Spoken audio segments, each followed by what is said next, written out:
नमस्कार मित्रांनो, स्वागत आहे तुमचं मराठी कार न्यूज आपल्या यूट्यूब चॅनलमध्ये। MG मॅजेस्टर आज माझ्यासोबत आहे। ग्लॉस्टर तुम्हाला माहिती असेल MGची, जी की D+ सेगमेंटची गाडी आहे, फॉर्च्युनरपेक्षा मोठी आहे। आता नवीन जे अपडेट आहे त्याच्यामध्ये जर पाहिलं अजून प्राइसिंग आलेलं नाही, बट प्राइसिंग काय असू शकते या संदर्भातली सुद्धा मी तुम्हाला डिटेल माहिती जी आहे ते नक्कीच देईल। म्हणजे मला काय वाटतं या गाडीची किंमत जी आहे ते काय असायला पाहिजे। आता MG इंडियाने जर पाहिलं ना तर खूप चांगल्या पद्धतीनं गाडीचं डिझाईन देखील चेंज केलेले आहे, प्रीमियम फीचर दिलेले आहे। सो जे टोयोटा फॉर्च्युनर घेत होते बट त्यांना एक व्हॅल्यू असं वाटत होतं नाही का, हा त्या गाडीमध्ये रिलायबिलिटी चांगली आहे बट तिथे कुठेतरी तुम्हाला फीचर्स कमी भेटतात। जसं की त्या गाडीमध्ये इलेक्ट्रॉनिक पार्किंग ब्रेक नाही आहे, ॲडासचे फीचर नाही आहे। सो तिथे MGने कुठेतरी तो जो पॉईंट आहे ना तो धरून जर पाहिलं तर इथे प्रीमियम फीचर देखील ऑफर केलेले आहेत। बट काय काय गोष्टी आहेत पॉझिटिव्ह निगेटिव्ह, सोबतच गाडी चालण्यासाठी कशी या संदर्भातली पूर्ण डिटेल माहिती तुम्हाला भेटणार आहे फक्त आणि फक्त मराठी भाषेत। त्यामुळे नक्कीच व्हिडिओ शेवटपर्यंत व्हा। चला आपण व्हिडिओला सुरुवात करूया। आता फ्रंट प्रोफाईलमध्ये जर पाहिलं तर इथे तुम्हाला एक मोठी जी ग्रिल आहे ती पाहायला भेटते। इथे ॲडासचं जे मॉडेल आहे ते देण्यात आलेलं आहे। इथे कॅमेरा आहे, MGचा मोठा लोगो तुम्हाला इथे मिळून जातो आणि सोबतच हा जो कॅमेरा आहे ना याची क्वालिटी जर पाहिली तर ती नक्कीच चांगली जी आहे ती तुम्हाला इथे पाहायला मिळते। सोबतच इथे जर आपण आलो तर DRLs तुम्हाला इथे वर्टिकल देखील आहे आणि हॉरिझॉन्टल देखील इथे ऑफर करण्यात आलेले आहेत। इथे जर आपण आलो तर प्रोजेक्टर 3 तुम्हाला इथे LED हाय बीम मिळून जातात। हाय बीम जर पाहिलं तर एक आहे आणि लो बीममध्ये जर पाहिलं तर 2 जे रिफ्लेक्टर बेस प्रोजेक्टर जे LED हे तुम्हाला इथे ऑफर करण्यात आलेले आहेत। बाकी फ्रंट प्रोफाईलमध्ये जर पाहिलं एक चांगला जो लुक आहे माझ्या मते हा गाडीचा नक्कीच पाहायला भेटतो। तुमच्या याच्याबद्दल काय ओपिनियन आहे मला कमेंटमध्ये सांगा। गाडीमध्ये इंजिन जर पाहिलं तर 2 लिटरचं जे टर्बोचा डिझेल इंजिन आहे ते दिलं तर जवळपास 215 PS आणि 478 न्यूटनमीटरचा जो टॉर्क आहे हे इंजिन जनरेट करतं। बेसिकली इंजिन कुठेतरी या गाडीचं थोडंसं छोटं आहे असं वाटतं बरं का, ज्यावेळेस गाडी चालवतोय। आता गाडी चालवताना कशी हे देखील आपण पाहूया। साईड प्रोफाईलमध्ये जर आपण आलो तर हे पहा, ही गाडी मोठी आहे बरं का। म्हणजे तुम्ही जर ह्या गाडीचा पूर्णपणे लेंथ जर पाहिली ना ती देखील मोठी आहे, व्हील बेस देखील मोठा आहे टोयोटा फॉर्च्युनरपेक्षा। इथे कुठेतरी तुम्हाला तो जो स्पेस आहे आतल्या साईडला तो देखील चांगला मिळतो, ते देखील आपण पाहूया। बाकी 19 इंचचे अलॉय व्हील तुम्हाला इथे मिळून जातात। C8चे टायर सध्या जर पाहिलं तर इथे ऑफर करण्यात आलेले आहेत। टायर प्रोफाईल जर पाहिला 255 60R 19चा जो टायर प्रोफाईल हा तुम्हाला मिळून जातो। गाडीचा ग्राउंड क्लिअरन्स जर पाहिला तर 2 ऑप्शनमध्ये जो आहे तो ग्राउंड क्लिअरन्स असणार आहे। तुम्ही जर 4 व्हील ड्राईव्ह गाडी घेतली तर 205 mm तुम्हाला मिळणार आहे। 2 व्हील ड्राईव्ह घेतली तर 219 mm जो ग्राउंड क्लिअरन्स आहे हा तुम्हाला या गाडीमध्ये मिळून जातो। को ड्रायव्हर साईडला तुम्हाला जो रिक्वेस्ट सेन्सर आहे हा देखील मिळून जातो। बाकी ग्लास एरिया भरपूर मोठा आहे। बट एक गोष्ट आहे बरं का, इथे सनशेड असायला पाहिजे होते सेकंड रोमध्ये, ते इथे मिसिंग आहे, जे की माझ्या मते देता आले असते। बाकी रिअर साईडला सुद्धा तुम्हाला जो डिस्क ब्रेक आहे तो ऑफर करण्यात आलेला आहे। रिअर प्रोफाईलमध्ये जर आपण आलो तर इथे देखील तुम्हाला कनेक्टेड टेल लॅम्प, बट ही जी नावं आहे ना तुम्ही पाहू शकते मॉरेस, गॅरेजेस, मॅजेस्टर, हे कुठेतरी मोठी होऊन जातात बरं का। आता सध्या मार्केटमध्ये जे आपण गाड्या पाहतोय ना तर त्याच्यामध्ये असं एवढं बोल्ड नावं जे आहे ते आपण कुठे पाहत नाही। सो माझ्या मते थोडंसं ते अवॉइड करता आलं असतं। बाकी रिअर प्रोफाईल जर पाहिला तर माझ्या मते चांगला जो आहे तो तुम्हाला इथे ऑफर करण्यात आले आहे। ट्विन जे सायलेन्सर आहेत हे तुम्हाला इथे मिळून जातात आणि जो टेलगेट हा तुम्हाला इलेक्ट्रिक मिळून जातो, जो की चांगल्या पद्धतीने ओपन होतो। आणि थर्ड रो समजा तुम्ही यूज करत असाल तर हे पहा आमची बॅग आहे, बाकी छोट्या पिशव्या आम्ही ठेवलेल्या आहे। सो अशा पद्धतीनं तुम्ही छोट्या सॅक जे आहेत इथे 2-3 ठेवू शकता। सो असं काय बाहेरच्या साईडने जे आहे ही गाडी तुम्हाला फीचर ऑफर करते। आपण काय करूया आता थोडंसं इंटिरियर चेक करूया आणि इंटिरियरमध्ये पाहूया की काय काय फीचर जे आहेत ही गाडी ऑफर करते। तर MG मॅजेस्टरचं जे इंटिरियर आहे असं काय तुम्हाला इथे पाहायला मिळतं। एक गोष्ट MGला खरंच मी ॲप्रिशिएट करतो की सॉफ्ट टच मटेरियल, हे बा इथे देखील सॉफ्ट टच, इथे देखील एक चांगली जी मटेरियल क्वालिटी ही प्रत्येक ठिकाणी तुम्हाला पाहायला भेटते। इव्हन तुम्ही डोअरमध्ये जर पाहिलं ना तर तिथे देखील सॉफ्ट टच मटेरियल आहे। सो जिथं तुमचा हात पोहोचेल ना तिथपर्यंत तुम्हाला जे सॉफ्ट टच मटेरियल ते देण्यात आलेले आहे। JBLचे 12 स्पीकर या गाडीमध्ये तुम्हाला मिळून जातो बरं का, आणि ऑडिओ क्वालिटी खरंच चांगली आहे। इथे तुम्ही पाहू शकता ही मोठी स्क्रीन देण्यात आलेली आहे। Android auto, Apple CarPlay wirelessly तुम्ही कनेक्ट करू शकता आणि भरपूर जे फीचर्स हे तुम्ही या स्क्रीनमधून सुद्धा जे आहे ते ऑपरेट करू शकता।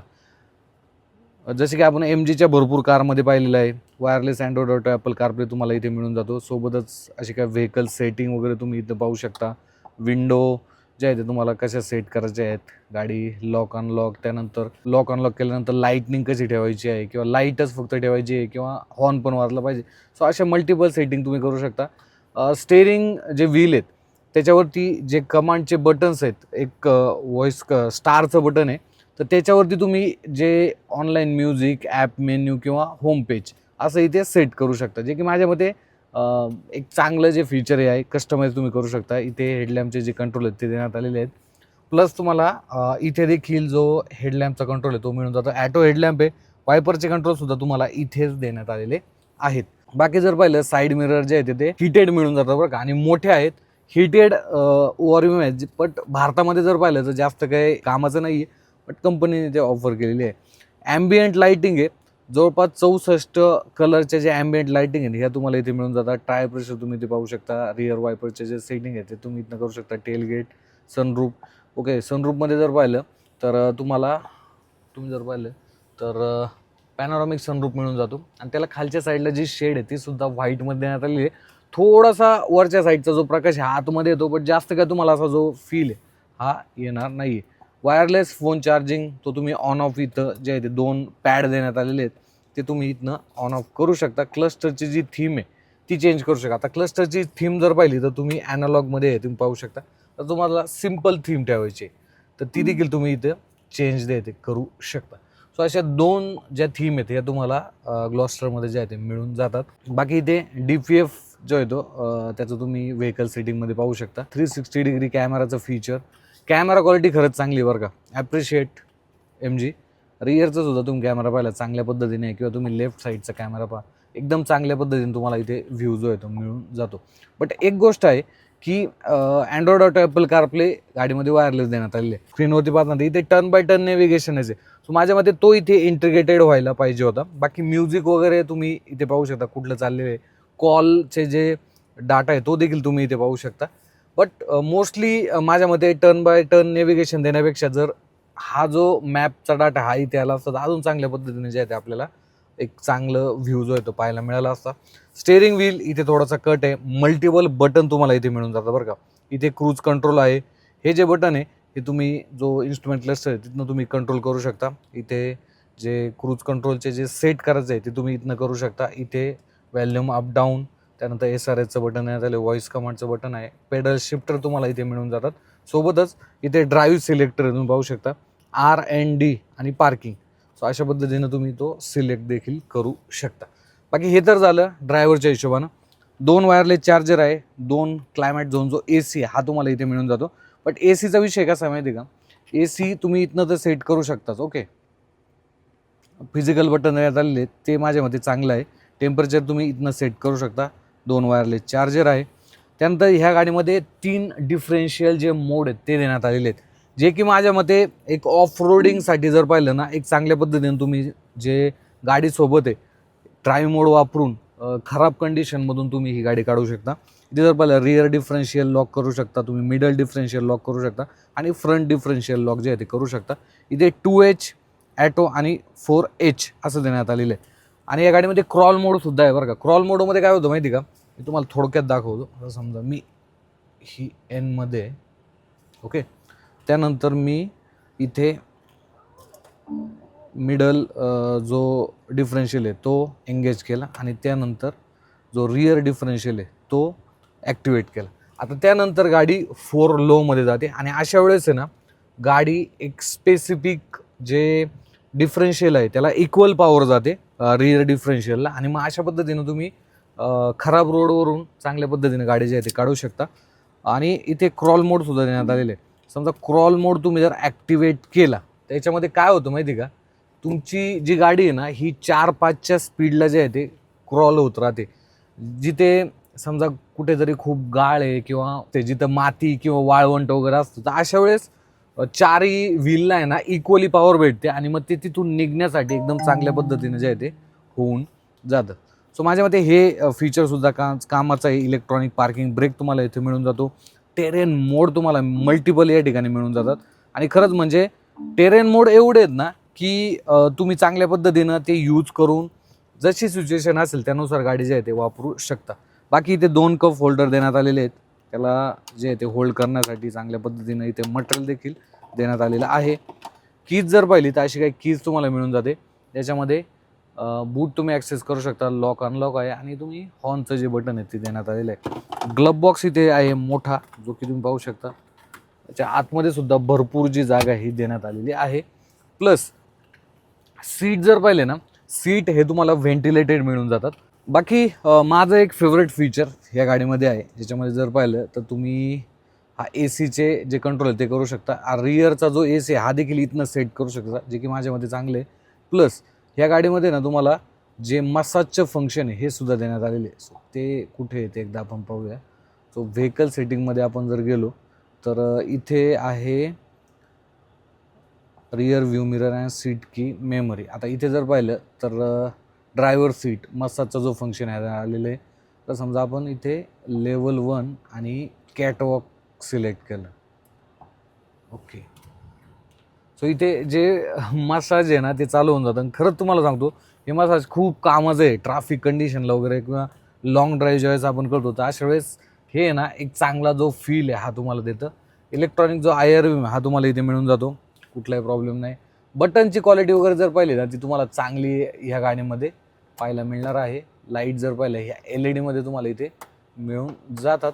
आणि ओके, इथे आहे सनशेडमध्ये IR इथे देखील जो आहे तो एक मिरर जो आहे तो देण्यात आलेला आहे.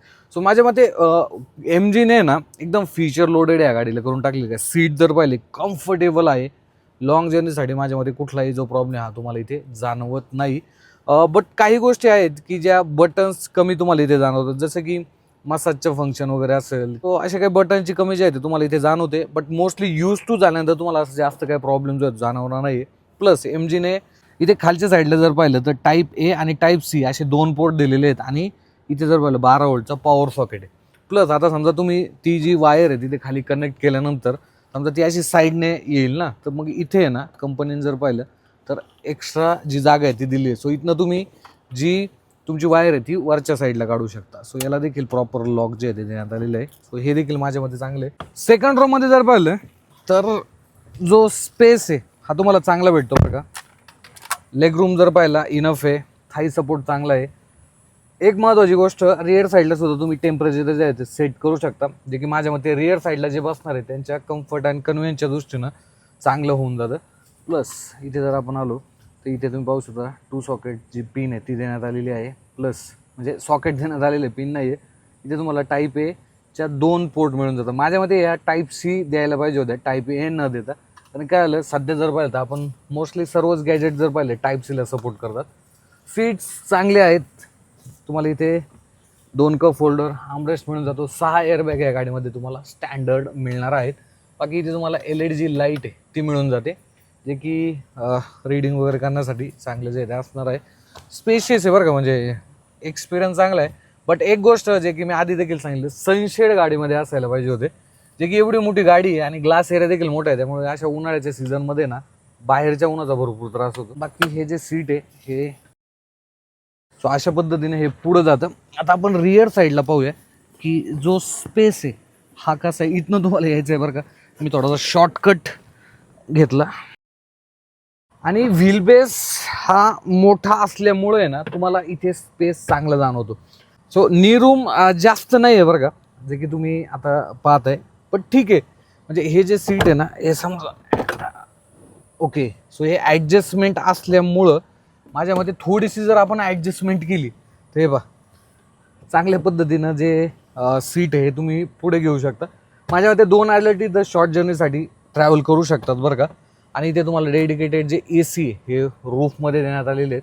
सेकंड रोमध्ये सुद्धा रूफमध्ये तुम्हाला जो AC हा मिळून जातो. सो असं काय आहे, थर्ड रोमध्ये स्पेस ठीकठाक आहे. माझ्या मते लॉंग जर्नीसाठी छोटाली मुलं इथे कम्फर्टेबली बसू शकतात. बरं हे काय होतं गाडीबद्दल. आता गाडी चालू आहे, कारण गाडी चालवण्यासाठी कशी आहे हे देखील पाहूया. ओके, तर मित्रांनो आता आपण MG मॅजेस्टर चालवतोय. गाडी चालवण्यासाठी कशी आहे त्याच्याबद्दल थोडंसं बोलूया. येस, तर हे आधी जी ग्लॉस्टर यायची ना तर तोच सेम प्लॅटफॉर्म आहे. इंजिन सेम आहे. आधीच्या ग्लॉस्टरमध्ये जर पाहिलं तर 1 टर्बोचार्ज पेट्रोल इंजिन यायचं आणि एक ट्विन सिलेंडर यायचं. आत्ताच्या मॅजेस्टरमध्ये जर पाहिलं तर यांनी फक्त ट्विन सिलेंडर जे इंजिन आहे ते दिलेलं आहे. 4x2 ऑप्शनमध्ये सुद्धा ही गाडी येते. बट आज आपण जे व्हेरियंट चालते 4x4 असणार आहे. आम्ही एक ऑफ रोडिंग ट्रॅकसुद्धा अटेंड केला बरं का इथे आंबेवलीमध्ये. तो एक्सपिरियन्स देखील चांगला होता. ह्या गाडीमध्ये जे इंजिन आहे हे बघा, ह्या सेगमेंटमध्ये जर पाहिलं तर टोयोटा फॉर्च्युनरने ना एकतर्फा जे त्यांचं अस्तित्व आहे ते त्या गाडीचं आहे.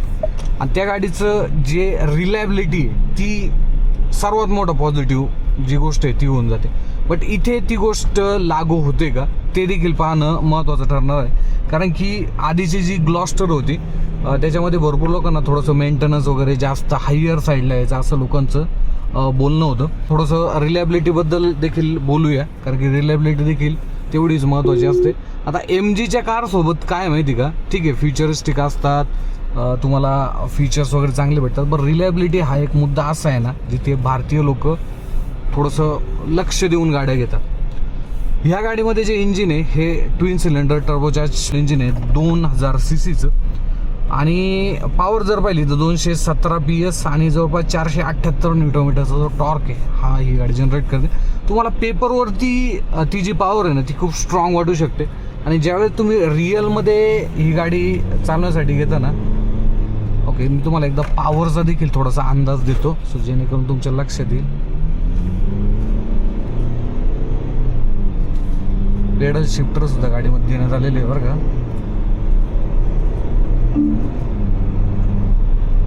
तो देखील इथे जाणतो, बट इथे कुठेतरी तो कमी मला जाणवतो बरं का. असं जास्त क्विक नाही वाटत. आणि गाडी देखील तेवढी मोठी आहे बरं का. फॉर्च्युनरपेक्षा सुद्धा या गाडीची जी लेंथ आहे ती जास्त आहे, विड्थ जास्त आहे, हाईट जास्त आहे. बट ओव्हरऑल एक प्लॅन्टेड आहे. म्हणजे ह्या SUV कॅटेगरीमध्ये जर पाहिलं प्रत्येकजण असं नाही की नाही का की मला टॉर्कच पाहिजे, मला टोयोटाचंच इंजिन पाहिजे, मला जास्त फीचर नको आहे. कारण की जर एखादा 50 ते 60 लाख रुपये एखाद्या गाडीमध्ये इन्व्हेस्ट करत असेल आणि त्याला जर त्याची व्हॅल्यू भेटत नसेल तर मग काय होतं माहिती का, तिथे कुठेतरी त्याला बेटर ऑप्शन असणं गरजेचं आहे. जो की माझ्या मते MGने मॅजेस्टरसोबत जो आहे तो दिलेला आहे. आणि ती जी व्हॅल्यू आहे ना 50 ते 60 लाख रुपयाची. आणि तिथे कुठेतरी मग भरपूर लोकांना वाटतं की यार आम्हाला देखील चांगले फीचर भेटायला पाहिजे, मोठी स्क्रीन भेटायला पाहिजे, ॲडासचे फीचर जे आहे ते भेटायला पाहिजे. तिथे मग त्यांचा थोडंसं जर त्यांना फीचर लोडेड गाडी पाहिजे असेल तर माझ्या मते MG मॅजेस्टर त्यांच्यासाठी आहे. कारण कंपनीने जर पाहिलं 3 वर्षाचं जे मेंटेनन्स पॅकेज आहे ते सुद्धा दिलेलं आहे. अनलिमिटेड किलोमीटरची वॉरंटी देखील तुम्हाला 3 वर्षामध्ये ह्या गाडीमध्ये मिळून जाते. सो ते जर फॅक्टर पाहिले तर एक ट्रस्ट जो आहे तो नक्कीच इथे बिल्ड होतो. आणि MG भारतामध्ये जर पाहिलं चांगल्या पद्धतीने काम करते. तर माझ्यामध्ये ज्यांना फीचर पाहिजे, थोडंसं एक स्पेस चांगला पाहिजे, ते सगळेच फीचर पाहिजे की आज मॉडर्न ज्या कार्स आहेत त्याच्यामध्ये येतात. तर माझ्यामध्ये त्यांच्यासाठी मॅजेस्टर जे आहे ते असणार आहे. हा बट ज्यांना रिलायबिलिटी पाहिजे, तो धाकड जो नाही का धाकडपणा पाहिजे, त्यांच्यासाठी ही गाडी नाही बरं का. तुम्ही मग टोयोटा फॉर्च्युनरकडे जा. हा बट ज्याला सायलेंट गाडी पाहिजे, एक चांगली सर्व्हिस पाहिजे, एक चांगले फीचर देणारी गाडी पाहिजे, तो त्यांच्यासाठी माझ्या मते ही गाडी चांगलाच ऑप्शन आहे. आणि माझ्या मते MGने ना भविष्यामध्ये थोडंसं लक्ष घालून या गाडीमध्ये एक चांगलं इंजिन आणलं ना. आता तुम्ही म्हणणार की चांगलं इंजिन हे आहेच आहे ना, तर असं नाही बरं का. हे इंजिन कुठेतरी तुम्हाला पॉवरमध्ये सुद्धा कमी जाणवतं. अजून थोडंसं एक चांगलं इंजिन जर आणलं त्यांनी इंटरनॅशनल मार्केटमध्ये, जसं की त्यांचं 2.5 लिटरचं जे डिझेल इंजिन आहे ते खूप सेलिंग आहे इंटरनॅशनल मार्केटमध्ये. मोस्टली चायनामध्ये जर पाहिलं तर खूप चांगल्या पद्धतीने ते विकतात. आय थिंक ते 2.4 लिटरचं आहे. पण ते जर आणलं तर एक अजून चांगला स्ट्रॉंग पॉईंट ह्या गाडीचा जो आहे तो होऊन जाईल. आणि प्लस कंपनीने थोडंसं सर्व्हिस कॉस्टिंगकडे लक्ष देणं गरजेचं आहे. कारण की माझे काही मित्रमंडळी ज्यांच्याकडं ग्लॉस्टर आहे त्यांना एक 70-80 हजार 90,000 किलोमीटर झाल्यानंतर आहे ना गाडीमध्ये जो मेंटेनन्सचा खर्च आहे तो जास्त आहे असं ते बोलतात. तर मग तिथे कुठेतरी तुम्हाला तो एक धाकधूक होऊन जाते की यार ठीक आहे आता नवीन घेतली तर नवीन गाडीमध्ये जास्त मेंटेन नसतो. बट मग तिथे ज्यावेळेस आपण लॉंग जर्नीचा विचार करतो किंवा लॉंग टर्मचा विचार करतो, तिथे कुठेतरी मग MG मॅजेस्टर जे आहे ते मागं राहते. सो या बाबतीत कंपनीने देखील विचार करणं जे आहे ते गरजेचं आहे.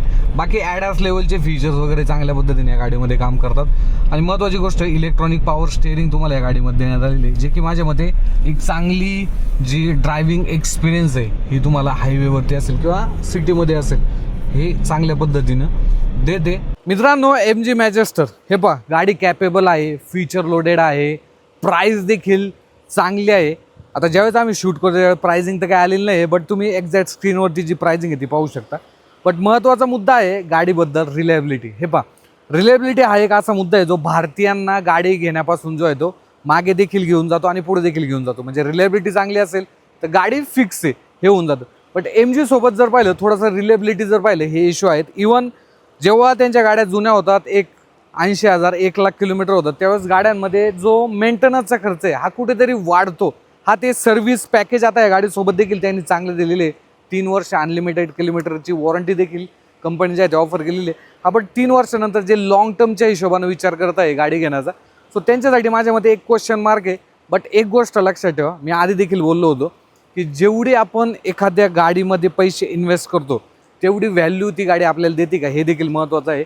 तर फीचर लोडेड आहे, ॲडास लेवल 2 फीचर असेल, आतल्या साईडला मसाज फंक्शन असेल, 3 क्लायमेट झोन AC असेल, मल्टिपल टेक लोडेडसुद्धा भरपूर फीचर आहे. सो माझ्या मते एक सेन्सेबल प्रोडक्ट आहे, ज्यांना फीचर लोडेड गाडी पाहिजे ना त्यांच्यासाठी माझ्या मते MG मॅजेस्टर हा एकमात्र पर्याय आहे ह्या D+ SUV सेगमेंटमध्ये. बाकी तुमचं काय ओपिनियन आहे मला कमेंटमध्ये सांगा. तुमचे काही प्रश्न राहिले असतील तर ते सुद्धा विचारा. भेटूया पुढच्या असेल एका नवीन व्हिडिओमध्ये. धन्यवाद.